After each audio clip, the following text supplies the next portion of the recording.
Alright, this is Melissa X Reader Part 4. Your POV. I began with what my family was. Leaders of the mob, I told her.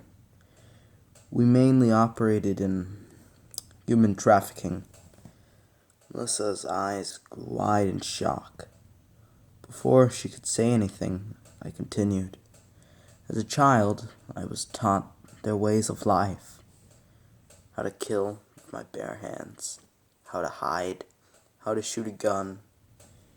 And most importantly, how to disconnect your morality when doing what needed to be done. I kept it vague. I didn't want to get into details. If I did, I knew I would break down. I told her that my family were monsters. She asked how you escaped from them.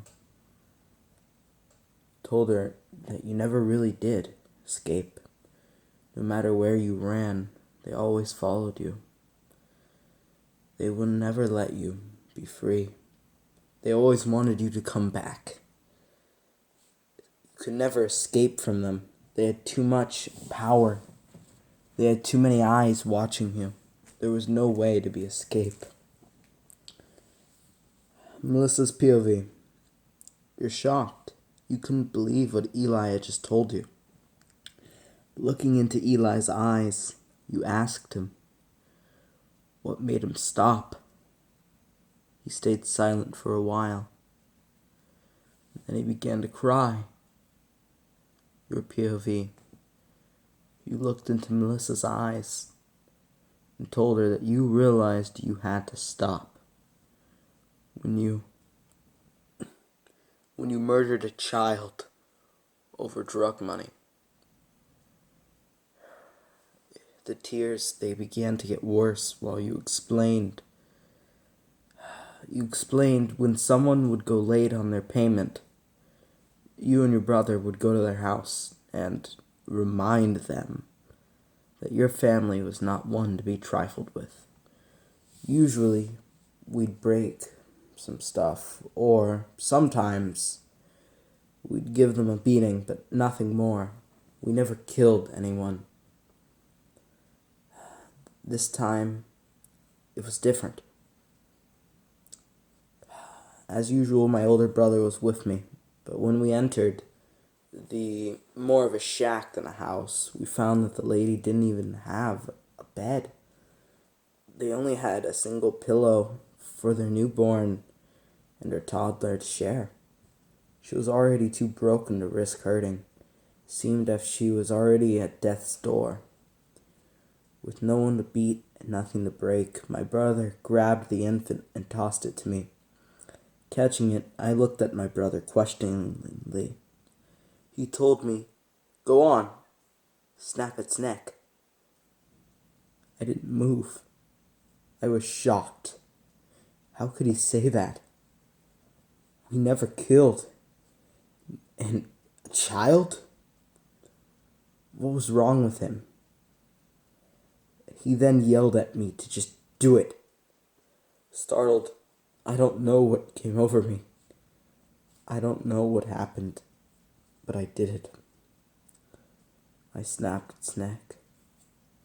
The mother, she screamed. She called us a murderer. She pulled out a gun she had been hiding. She aimed it at my head. I wish she had shot, but my brother, he knocked the gun out of her hands and he strangled her to death. The toddler was left alone. The toddler was all alone. His brother was dead because of me, and his mom was dead because of my brother. He didn't deserve to have to die a long death. You knew no one would come to save him. He would slowly starve, or he would freeze to death. You picked up the revolver. You aimed it at his head and you shot. Your brother looked at you and yelled at you, "What the hell? What's wrong with you?" Everyone in the damn neighborhood must have heard that. He quickly rushed you away so that you wouldn't get caught by the cops.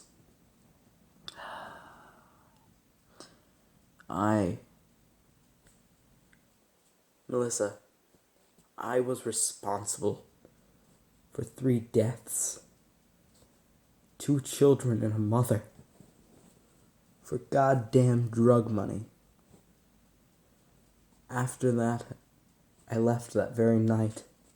I got on a plane and I went to Texas, but I had to keep moving.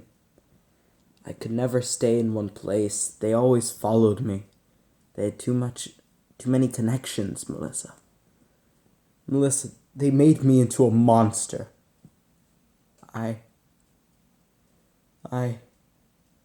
Melissa's POV. I stopped him before he continued. He couldn't control it. He was crying. He was crying. He couldn't stop. I kissed him. I kissed him on the lips. And he stopped. And he just stared into my eyes. He was so sad. I felt so bad for him, so I hugged him. We stayed there for a while, in that forest, just holding hands. We didn't speak. We didn't move. We stayed that way together for the rest of the night. Thank you for listening. That was Melissa X Reader Part 4. Yeah. That was very interesting. That was very, very interesting. Anyways, thank you for listening. Goodbye.